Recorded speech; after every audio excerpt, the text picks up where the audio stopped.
This is Calculus 2 video lecture number 6 on approximate integration. Now we've learned so many snazzy integration techniques, you probably feel like you can just integrate any old thing that comes your way, but that does not happen to be the case. There's two situations in which it's impossible to find the exact value of a definite integral. And the first one comes from the fact that in order to evaluate the definite integral from a to b, of f of x dx using the fundamental theorem of calc, we need to know an antiderivative of f. But sometimes it's difficult or even impossible to find an antiderivative. For example, it's impossible to evaluate the following integral exactly. And it doesn't even look that scary, you might be surprised, but look, the definite integral from 0 to 1 of e to the x squared dx. There's no use substitution or by parts or trig sub or partial fraction decomp or anything that we've gone over that would help you evaluate this integral exactly. The second situation arises when the function is determined from a scientific experiment through instrument readings or collected data. So you get all the function values, all the y values from collecting data. And there may not be any formula for the function. So in both cases, we need to find an approximate value for the definite integral. And we already know one way we can do that was when we first studied integration using Riemann sums. So remember that the definite integral is defined to be the limit of Riemann sums. So we could use any Riemann sum as an approximation to the integral. Remember, we get the exact value when we take that limit as n goes to infinity. But if we hold n to be fixed, then now we have an approximation. We do not have the exact area under the curve, but we have an approximation for the integral. So just to remind you of the process, we take the interval from a to b and we cut it up into subintervals, and many of them, and they all have equal length. So we say that the base of each, or the width of each of these subintervals is delta x, which is defined to be b minus a divided by n. And then if you'll remember, the definite integral from a to b of f of x dx is approximately equal to the sum, I equals 1 to n. And then remember that delta x was the base, so that would get multiplied there for the area of each little rectangle that we had, and then we had the height of each one was f x sub I star, where x sub I star represented the partitioning, either left endpoint, right endpoint, or we're going to recall the midpoint rule. So here you should have looked at the midpoint rule when you were first discussing definite integrals and Riemann sums, but here's just a refresher. So we say the definite integral from a to b of f of x dx is approximately equal to, right? This is an approximation for the value of the definite integral of m sub n. So m means you're using midpoints of each subinterval to approximate the function height, equals, and then notice here, this is a little graph. Here's your function f of x. The base is going to be delta x here. That's your delta x. And then the height of each of those rectangles is taken from the midpoint of each subinterval. So that's what x1 bar, x2 bar, all the way up to xn bar represents. F of those is the height of each rectangle. So f of x sub I bar, that's the height of each rectangle.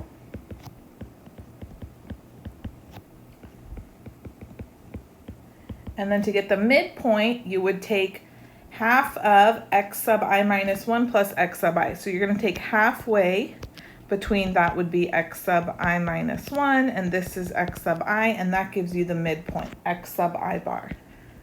So that's the midpoint of each subinterval. And then delta x, that's the base of each of those rectangles, or you could think of it as the width of a rectangle, right? So we know the formula for area of a rectangle is length times width, width times height, whatever. So here's your width times the height. That's why you multiply this delta x times all of the function values, all of the heights of the rectangles, And since delta x is the same for every rectangle, then you can just factor it out and multiply it through the sum of all of the heights. All right, beautiful. Now look what's going on here. Obviously, this is an approximation for the definite integral. We have some error. This rectangle has a little extra area above the curve, and also it underestimates a little here. We've got some error going on here. So how much error do we have? You don't know exactly how much error you have unless you're able to evaluate that definite integral. But you can approximate the worst case scenario, or you can come up with an upper bound on how much error you have. And that's what we have written out here. So the error bound for the midpoint rule tells us, in general, here's your error, which is equal to the actual value of the definite integral minus your midpoint approximation, right? So this is the actual value, exact. This is your midpoint approximation. Okay, when you take the difference between those two, that's the error that you got from using the midpoint rule. Well, we have a worst case scenario. So we're saying that the error, the magnitude of it, because we don't care if you overestimate or underestimate, so that's why we put absolute value bars on it. The magnitude of the error is less than or equal to k times b minus a cubed divided by 24n squared. So what is this k? Well, k is an upper bound on the second derivative of your function on the interval from a to b. And we'll talk about exactly how to find k in a minute. Just make sure you memorize this formula for the upper bound, okay? And then look at what it's saying. Remember when you first learned how to take definite integrals, you learned the definition of a Riemann sum, and then you let that limit, you took n to approach infinity. That way your error would go to 0.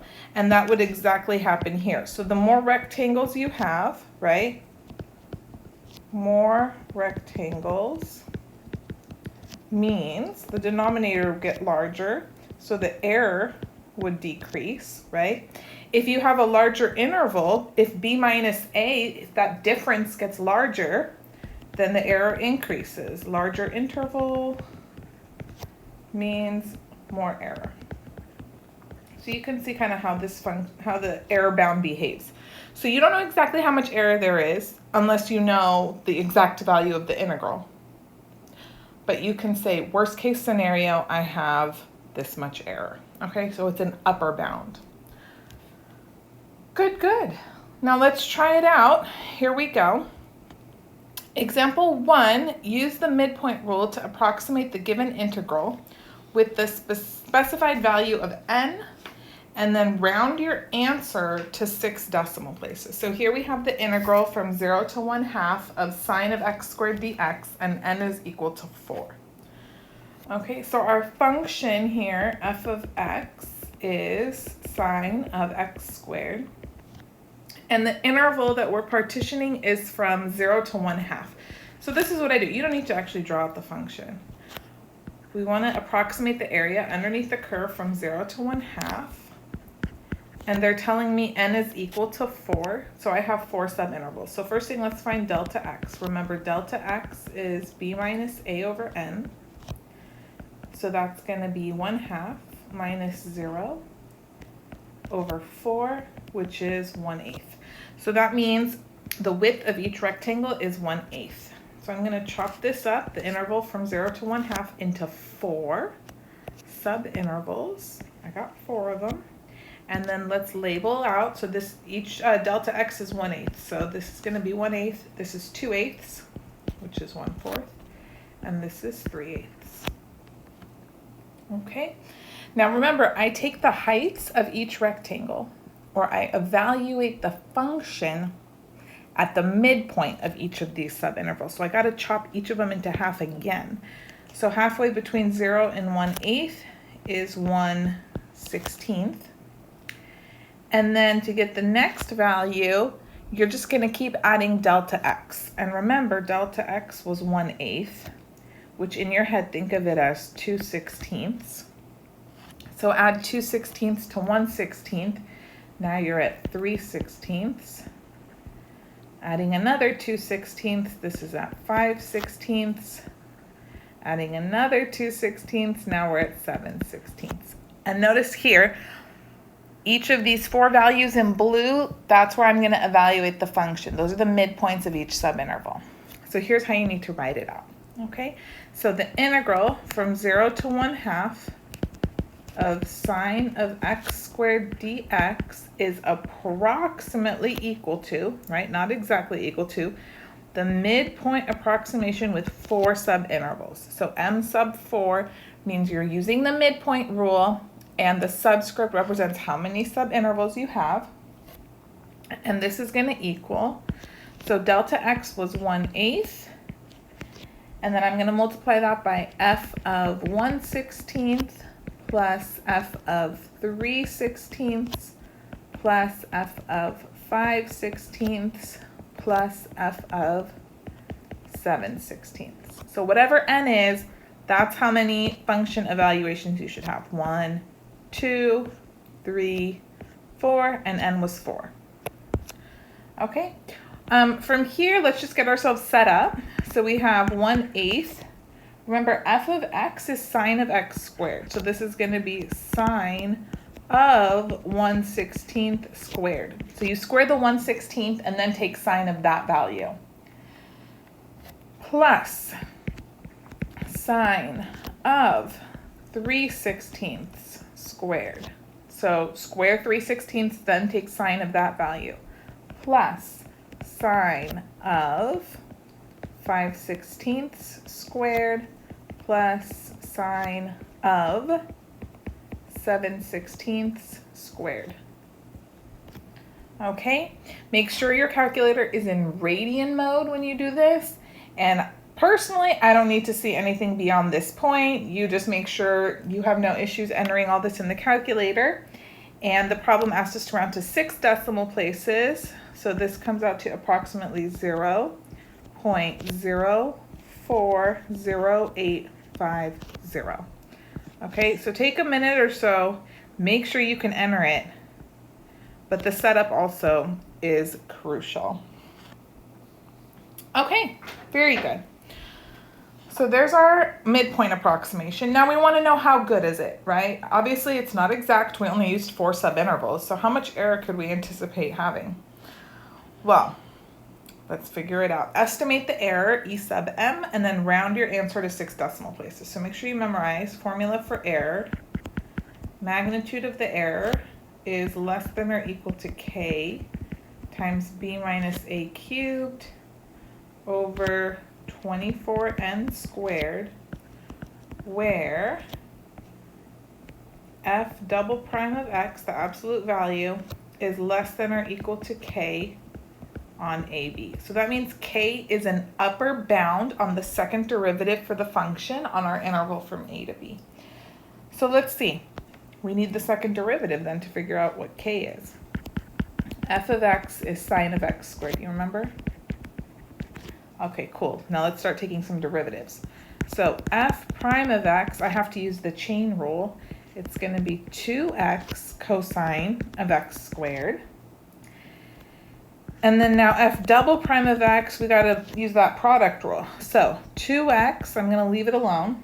Derivative of cosine of x squared, that's going to be negative sine of x squared times 2x for the chain rule.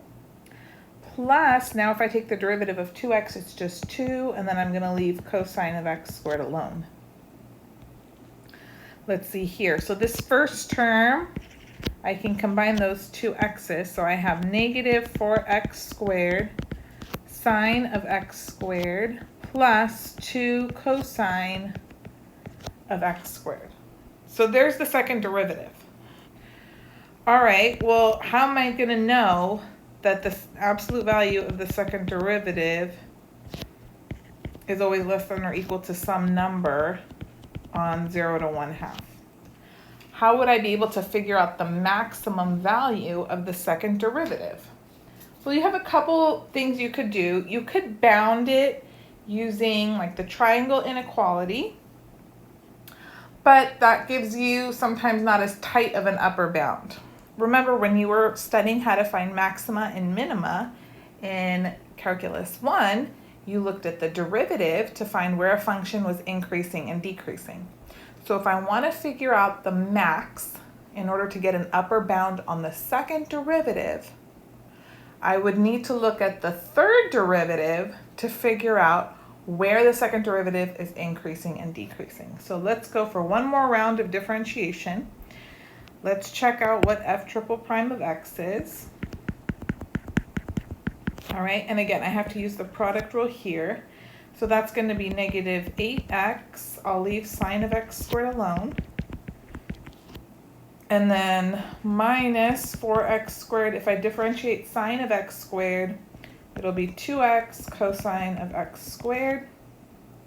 And then now if I differentiate 2 cosine of x squared, I just need to use the chain rule. So it's going to be negative 4x sine of x squared. Okay, and then notice I have some like terms here. So I have, this is negative 8x cubed, correct? So that's negative 8x cubed cosine of x squared, and then minus 12x sine of x squared. Okay, so here's the third derivative. I want to know whether or not this third derivative is positive or negative on the interval from 0 to 1/2. Now think about it. For 0 to 1/2, we're still in quadrant 1 on our unit circle, since quadrant 1 goes from 0 to pi halves, and pi halves is more than 1/2, which means that cosine and sine are positive. So this is positive, and then x is positive. So this is going to be positive, this is going to be positive, because I'm only plugging in values for x between 0 and 1/2. And since I have a negative 8 and a negative 12 in the front, then that means my third derivative is negative on the entire interval from 0 to 1/2. So if the third derivative is negative, what does that tell me about f double prime? That it's decreasing on the entire interval. So if it's decreasing, think about it this way. Here's 0, here's 1/2, and I know f double prime is decreasing, okay? Where would it achieve its max? It would achieve its max at the start of the interval, since it's decreasing the entire time. So since f double prime of x is decreasing, then f double prime of 0 is the largest value that f double prime of x attains on the interval from 0 to 1/2. So now I can find k. So k is going to equal absolute value of f double prime of 0, which is equal to the absolute value. Did you forget what f double prime is? It's right here. Okay, so absolute value of negative 4 times 0 squared times sine of 0 squared plus 2 cosine of 0 squared. So this is 0. Cosine of 0 is 1, so this is equal to 2. Whew, we got k, people. We made it. So here we go. Let's put it all together. Absolute value of the error, or the magnitude of the error from the midpoint rule, is always less than or equal to k times b minus a cubed over 24n squared. So k we found was 2, that's k. So we have 2 times b minus a, that's 1/2 minus 0 cubed, over 24, and then if you'll remember, n was 4, squared. All right, cool. And then just punch this in your calculator. So to 6 decimal places, you should get 0.000651. Okay.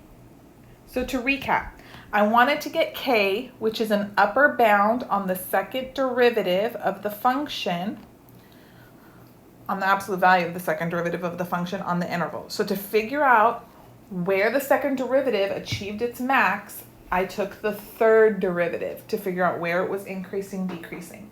Since the third derivative was negative, that means f double prime was decreasing on the entire interval from 0 to 1/2. So it attained its max value at the start of the interval at 0, which is why we used f double prime of 0 for k. All right, talk yourself through it. And when you're talking about error, whether or not it's a lot or a little, really depends on what you're using the approximation for, okay? So later on, if you go into applied math and you're doing research, depending on how sensitive of something that you're representing this integral with, this may be a lot of error or this may be a little bit of error. It really just all depends. Okay, cool. Let's look at some more approximations. We have another rule, the trapezoidal rule.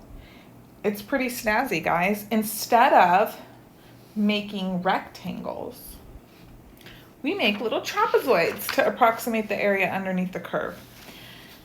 So we have the definite integral from a to b of f of x dx is approximately equal to, now you would write t sub n.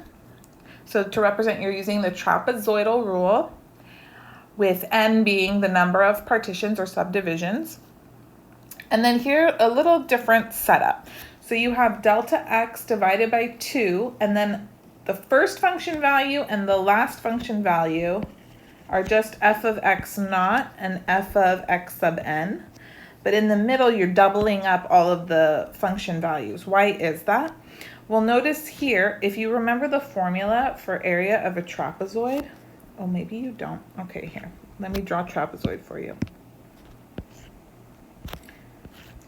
So here's your trapezoid. Here's the height. This is base 1, this is base 2. So area of a trapezoid is 1/2 the height times base 1 plus base 2. Okay, so you sum these up, and then you take 1/2 the height times the sum of those two. Well, notice the way these trapezoids are stacked here. This is base 1 for the first trapezoid. This is base 2 for the first trapezoid. Then the second trapezoid's base 1 is base 2 from the first one. You see how they double up? All of the bases in the middle get doubled up. The only ones that don't get doubled up are the ones on the very ends. Okay? So that's why you just have one f of x naught, one f of x sub n, but then everything in the middle is doubled up because it's base 1 on one trapezoid, base 2 on the other trapezoid. And here's the heights. They're being stacked this way. Okay, and that's also why you have delta x divided by 2. When I remember the formula, I just think to myself, oh, we've got all those 2's in the middle, so you need to divide delta x by 2 to kind of compensate. Okay, and whatever n is, you would have n plus 1 function evaluations there. So I'll show you that in a minute. And then we also have an error bound for the trapezoidal rule. So remember, e sub t, that represents the error from using the trapezoidal rule to approximate the definite integral. So this is the exact value minus your approximation. And again, so k is the upper bound on the magnitude of the second derivative on the interval from a to b. And the error for the trapezoidal rule is super similar to error for the midpoint rule. Only difference is we have a 12 in the denominator versus a 24. So what does that mean for us? Midpoint rule has less error for the same function, keeping n the same, because we had a 24 in the denominator for the error bound of the midpoint rule, which means the error is always going to be half as much. Okay, so let's look at an example here. Same function, use the trapezoidal rule to approximate the given integral with the specified value of n, and then round your answers to 6 decimal places. All right, so starting off, let's get delta x. Delta x is b minus a over n, so 1/2 minus 0 over 4, it's 1/8 again. But notice we're going to partition things a little differently when we do the trapezoidal rule. So we go from 0 to 1/2, that's the same, and you have 4 subintervals. Okay, so I'm going to chop it up into 4 pieces. This is 1/8, 1/4, and 3/8. Now we're not going to find the midpoint of each subinterval. I'm actually going to evaluate the function at 0, at 1/8, at 1/4, at 3/8, and at 1/2. And all the ones in the middle, don't forget we have to double these. And then only one in front of the function evaluations for 0 and 1/2. So we're actually going to have f of 5 different values, even though n is 4. So for trapezoidal rule, you always have one extra because you do the start of the interval and the final point, the end point of the interval, plus stuff in the middle. That's why you always end up with one extra. Okay? Here we go. Let's set it up. So we have integral from 0 to 1/2 of sine of x squared dx. This is approximately equal to t sub 4, which is equal to 1/8, don't forget, divided by 2 times. And then I'm going to have sine of 0 squared plus, now I'm going to double all the middle ones. So 2 times sine of 1/8 squared plus 2 times sine of 1/4 squared plus 2 times sine of 3/8 squared plus only 1 sine of 1/2 squared. Close it up. Oh, I need another parentheses right here. And here, holy moly. Okay, much better. All right, then just make sure your calculator's in radian mode. Have at it. If you're one of my students, all I need to see is this setup here, okay? And then you have 0.042743. All right. Part B, estimate the error. Round your answer to 6 decimal places. So remember the formula for error is magnitude of error from trapezoidal rule is less than or equal to k times b minus a cubed divided by 12n squared. Okay, now from example 1, we already have that k equals 2. What a relief. So we can just hop right to it. That means error from the trapezoidal rule is less than or equal to 2 times 1/2 minus 0 cubed divided by 12 times n was 4 here squared. And rounding to 6 decimal places, you should get approximately 0.001302. Okay, very good. Now let's look at another example, something that's pretty practical. Speaking in terms of if you're actually in research or doing some applied math. How large do we have to choose n so that t sub n, the approximation using the trapezoidal rule, is accurate within 0.0001? So what does that mean? That means we want our error, the magnitude of the error, to be less than or equal to 0.0001. So what does n have to be, right? How many subintervals do I need? Well, let's see, we can solve this. That means, remember the formula for the error bound using trapezoidal rule is k times b minus a cubed over 12n squared. And I want that to be less than or equal to 0.0001. Okay, well, let's go piece by piece. B and A I have right here from the integral, 1 and 4. N I'm solving for. The only thing I still need to figure out is K for this particular function. So what is K? Remember, K is an upper bound on the magnitude of the second derivative. So let's find the second derivative. So here we have f of x is 1 over rad x, which you'll remember is x to the negative 1/2. So first derivative f prime of x is negative 1/2 times x to the negative 3/2. Take another derivative, f double prime of x. Now that's going to be positive 3/4 x to the negative 5/2. And I need an upper bound on the magnitude of f double prime. So remember, just like with that first example, if I want to know where f double prime achieves a max, I need to look at the third derivative. Thank goodness this is easier than that sine of x squared though, right? So f triple prime of x is negative 15/8 x to the negative 7/2.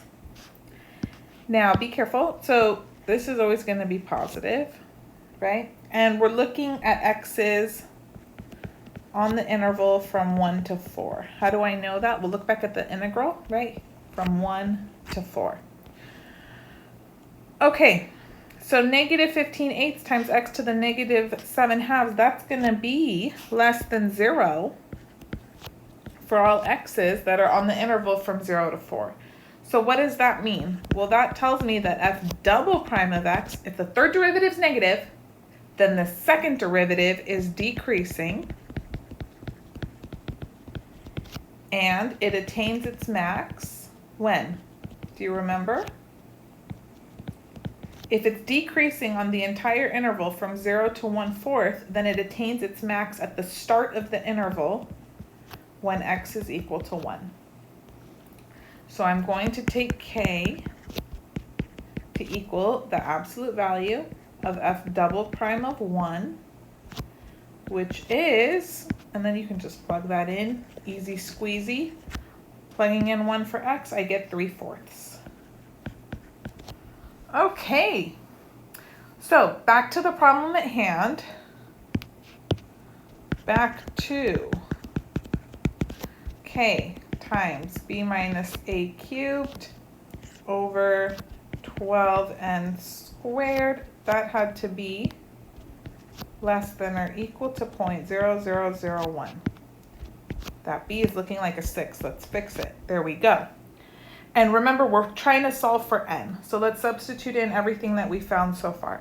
So k is 3/4. b minus a, that's going to be 4 minus 1 cubed. And then we're trying to solve for n, 12n squared. And this needs to be less than or equal to 0.0001. Okay, look, you don't need a calculator. 4 minus 1, that's going to be 3. And then I cube it. Okay, 3 cubed is 27 times another 3. That's going to be 81. 81 over, then I have 4. Let's put the 4 in the denominator with the 12. So that's 48n squared less than or equal to 0.0001. Okay, maybe now you do want your calculator. We'll allow it. Okay, so 81 is less than or equal to 0.0001 times 48n squared. So that's 0.0048 n squared. Take 81, divide by 0.0048, and we get that n squared has to be greater than or equal to 16875. Then I'm going to take the square root, which means n has to be greater than or equal to 129.9. So that means we're going to take n to be greater than or equal to 130. Okay, beautiful. So make sure that you memorize the error-bound formulas, because otherwise you'll be stuck. Okay, very good. Let's move on now to the last method of approximation that we're going to go over, and that is Simpson's rule. Okay, so Simpson's rule is based on using parabolas to approximate the area underneath the curve. And we do that so we have less error. And you don't have to worry too much about where the formula comes from. If you want to read up more on it, go for it. But just as long as you know the rule and how to apply it, and you know the error bound, you'll be good to go. So the definite integral from a to b of f of x dx is approximately equal to, we write s sub n when we use Simpson's rule. And then here's the interesting thing. I actually kind of love it. So you take delta x and divide it by 3. Woo! And then notice here, so it's similar to trapezoidal rule in that the first and the last function evaluations just have a coefficient of 1. And then all of the ones in the middle alternate. 4, 2, 4, 2, 4, 2, like that. And it always ends 4, 1. It will not end 2, 1. And n has to be even. So when you use Simpson's rule for approximation, you have to pick n, the number of subintervals, to be even. And delta x is still b minus a over n. Okay? How to remember it? I just think delta x over 3, 3 is halfway between 4 and 2, which is what the coefficients bounce between. Okay? And similar to the trapezoidal rule, whatever n is, you're going to have n plus 1 function evaluations because you include the start of the interval and the end of the interval. Okay? And then the error bound, look at this. This is so slick. So magnitude of the error using Simpson's rule is less than or equal to k. Now in this case, k is an upper bound on the magnitude of the fourth derivative. So that's different. Then you have b minus a to the fifth, different as well. And then we have 180 n to the fourth. So notice exponent on n is way bigger, which means the error is going to be smaller if you're raising something to the fourth, plus 180 is a larger coefficient. So typically Simpson's rule is going to be the most accurate for approximation. All right, here we go. I hope you enjoy it.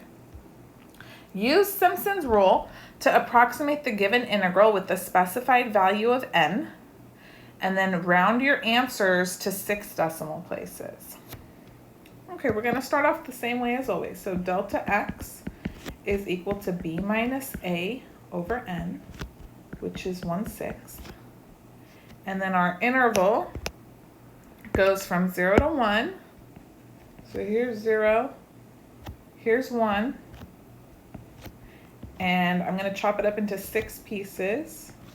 So 1/6, 2/6, which is 1/3. 3/6, which is 1/2. 4/6, which is 2/3, and 5/6, which is still 5/6. Okay, and then you're going to take your function evaluations at each of these points here. So that's why you're actually going to have 7, right? Function values. And then this is 1, 4, 2, 4, 2, 4, 1. If you want to write that out to remind you for the coefficients. What the heck do I mean? Just hold tight. So S sub 6, right? Approximation using Simpson's rule with 6 subintervals is equal to 1/6, that's delta x, you divide it by 3. And then I'm going to have first f of 0 plus 4 times f of 1/6, that's why I put the 4 to remind me, plus 2 times f of 1/3, plus 4 times f of 1/2, plus 2 times f of 2/3, plus 4 times f of 5/6, and this is always just plain old f of 1. And then look, n was 6, and we have here 1, 2, 3, 4, 5, 6, 7 function evaluations, right? That's how you know you set it up correctly. Also, it should end 4-1. It'll never end 2-1. All right, one more step, and then you can just punch it all in the calculator. So 1/6 divided by 3, that's 1/18. And then f of x, where are you, f of x? Here, e to the negative rad x. So this is going to be e to the negative rad 0 plus 4e to the negative rad 1/6 plus 2e to the negative rad 1/3 plus 4e to the negative rad 1/2 plus 2e to the negative rad 2/3, you get the picture, plus 4e to the negative rad 5/6 plus e to the negative rad 1. And then from here, I don't want to see anything else. Just punch it all in the calculator, don't mess up, and you get, this is approximately 0.533979. Ooh, okay. Kind of meaningless, I mean, when you do this problem in a vacuum, so let's make it a bit more exciting. Did you notice something about this integral? We can actually evaluate it. Yes, I'm serious. We actually know a way. You have to do something a little clever, but we're going to do it right now. So this is an approximation. Typically, you're going to use an approximation if you can't evaluate an integral directly, but we are going to integrate it right now and then compare what we got with the actual value. So how are we going to do this one? I'm actually going to make a substitution first. So I'm going to let t equal rad x. What? Yes. So dt, derivative of rad x, is 1 over 2 rad x dx. And you're thinking, I don't see that in the integral. Why are you making that substitution? Just sit tight. So I have 2 rad x dt is equal to dx, correct? And then remember, rad x is t. So that means 2t dt is equal to dx. So now I'm going to rewrite this integral in terms of t. So the limits won't change, right? Square root of 0 is still 0. Square root of 1 is still 1. And then I'm going to have e to the negative t instead of rad x. And dx is going to get replaced with 2t dt. Now do you see why I did this? We're going to use integration by parts. Yes. And that's why I chose to use t for the substitution instead of u, because I wanted to save u for right now. So let's go ahead and use integration by parts. So u is going to equal 2t, and then dv is e to the negative t dt. All right, so du, that would be 2 dt. V would be negative e to the negative t. So here we go. Do you still remember how to do integration by parts? I hope so. It never goes away. So this is negative 2t e to the negative t. I'm going to evaluate that from 0 to 1. Minus this integral here. So it's going to be positive integral from 0 to 1, 2 e to the negative t dt. And then let's go ahead and anti-differentiate that and we'll evaluate it all together. So I have negative 2t e to the negative t. And then antiderivative here, I'm just going to pick up that negative, right? So I have minus 2 e to the negative t, and now this is all evaluated from 0 to 1. Okay, so careful, careful, there's a lot going on. This is negative 2 times 1, e to the negative first, minus 2 e to the negative first, minus, careful with that 0. Okay, this is going to be 0 minus 2 e to the 0. All right, so what do we have here? This is negative 2 over e minus, same thing, 2 over e. This distributes, so plus 2, e to the 0 is just 1. And this is 2 minus 4 over e. That's the exact value. But remember, we wanted to compare it with what we got using Simpson's rule to approximate. So as a decimal, this is approximately 0.528482. So how accurate were we? Are we happy with this? So from our approximation, S sub 6, we had 0.533979. Oh my goodness, so we only had accuracy to the 10th place. Already here we have some error. Is that a big deal? Depends. Are you dosing someone on some, potentially fatal medication? Then that's not good. Are you just measuring population of bunny rabbits or something? Then it's not such a big deal. It really just depends on the context, how bad error is, okay? Good. So these are the tools. You're going to have to interpret them later on if you go into some sort of applied math or research. Let's look at one more example with Simpson's rule. We're going to use it to approximate the given integral. Now this one we can't do by hand, okay? So We need Simpson's rule. And round your answer to 6 decimal places. That's the magic number for this section. But just do whatever your instructor wants. N is 10 this time. Okay? The interval is from 0 to 1. 0 to 1. Delta x is b minus a over n. So 1/10. We can use 0.1 if you want. You're going to be punching this in the calculator. So 0 to 1, I'm not going to write it all out. 0.1, 0.2, blah, blah, blah, 0.9, and then you're going to include 1. Okay? So S sub 10 is equal to, you have delta x, 1/10, divided by 3. I think we can just dive right into the setup, huh? I feel like we're pretty professional now at this. So you have f of 0, so e to the 0 squared, plus, and then now we're going to alternate 4, 2, 4, 2, 4, 2 until it ends 4, 1.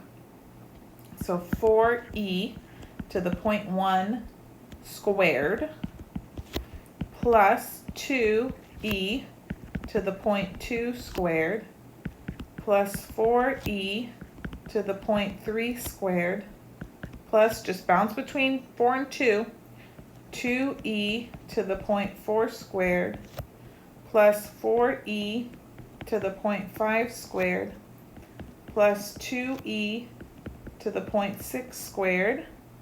Keep it going. Plus 4e to the 0.7 squared plus 2e to the 0.8 squared plus 4e to the 0.9 squared plus e to the first squared. Make sure you write all this out, especially if you're one of my students on an exam, because heaven forbid if you punch in something wrong in the calculator and get the wrong answer, at least your setup will be right, so you'll get most of the credit for the problem. 1.462681. You should double check you can get all these too. Okay, fantastic. Last one with this problem is error bound. Estimate the error. Round your answer to 6 decimal places. So the formula, probably still need to look it up.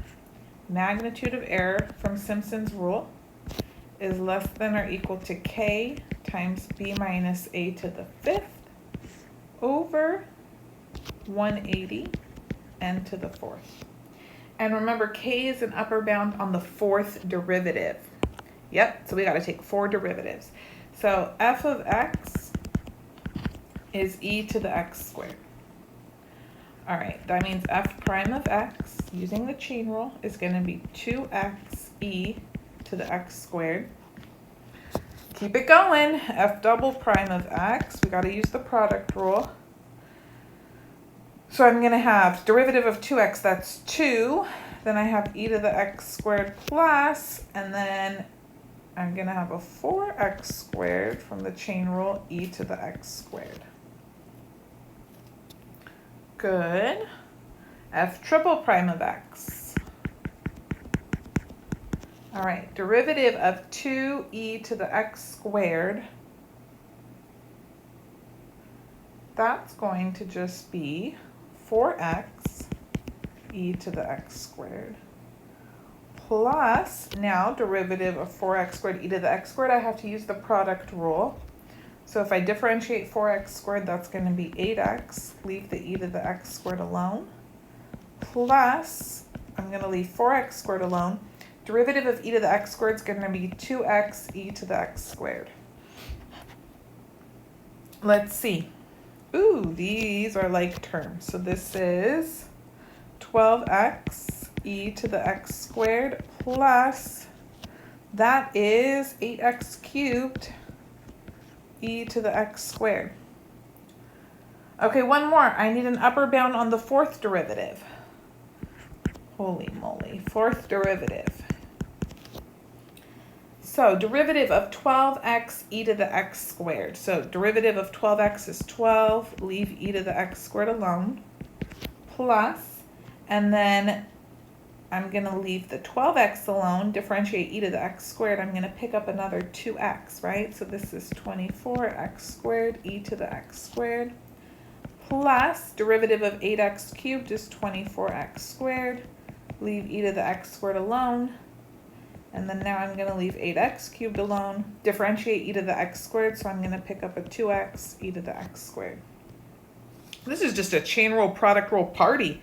Okay, do we have some like terms? We sure do. We've got two of these, 24x squared e to the x squared. So we've got 48x squared e to the x squared. Plus, what else? This is all by itself, right? 16x to the fourth e to the x squared plus 12 e to the x squared. There's no x on it, nothing. Okay, 12 e to the x squared. I need an upper bound on this. Heavens, can we do something other than taking a fifth derivative? We sure can. Okay, so I'm going to take e to the x squared out. I notice it's in all of these terms. So e to the x squared times 48x squared plus 16x to the fourth plus 12. Okay, now before I showed you, we took another derivative. Let me show you something else we can do. Remember, the limits of integration on this were from 0 to 1. So I just need to find an upper bound on the fourth derivative on the interval where x can be anything from 0 to 1. Well, look at what's going on. E to the x squared, we know that that's increasing. Do you remember what e to the x looks like? So e to the x squared is also going to be increasing. X is between 0 and 1. Largest value it's going to be on the interval is e to the first, yes? Also, x squared and x to the fourth, those are positive on 0 to 1. They're going to be increasing as well. So just kind of by basic reasoning without taking another derivative, I know that the fourth derivative is going to be less than or equal to the fourth derivative evaluated at 1 on the interval. So the max will be achieved when x is equal to 1. So I'm just going to use that as my upper bound. So 48 plus 16 plus 12. So this is 76. So I'm going to use 76e as my k. Now this isn't always the case, right? What we're saying here is that the fourth derivative, because e to the x squared is increasing and this is also increasing, then I know from 0 to 1, the fourth derivative is increasing. So it's going to achieve its max at the endpoint at 1. So I basically use the fourth derivative evaluated at 1 as my upper bound, as k. That's not always the case, but it worked out nicely for this one, so I didn't need to take a fifth derivative. All right, now let's see, put it all together. So max error from Simpson's rule is going to be less than or equal to k, which was 76e, b minus a, 1 minus 0 to the fifth, divided by 180, n to the fourth, so n was 10. And punching it all in the calculator, upper bound on your error is equal to 0.000115. Lovely. Okay, last question to tie it all together. How large do we have to choose n? Ooh, so that s sub n is accurate within 0.00001. So we've looked at this question before, but with the trapezoidal rule. So I want the error to be no more than 0.00001. That means I want 76e, thank goodness, we're just using the same k, it's the same problem, times b minus a, so 1 minus 0 to the fifth, over 180 times, now we're solving for n, to the fourth to be less than 0.00001. Okay, let's go ahead and solve this inequality. So this means 76e is going to be less than or equal to 0.0018 n to the fourth. And then dividing by 0.0018, that means n to the fourth has to be greater than or equal to 76e over 0.0018. And then if you take the fourth root, oh, that's an 8. What happened? And this is approximately, just so you know you're on the right track, 11477, 1.9. And then if you take the fourth root, okay, you're going to get that n has to be greater than or equal to 18.4. So does that mean n has to be then at least 19? No, because we're using Simpson's rule. And don't you remember n has to be even for Simpson's rule?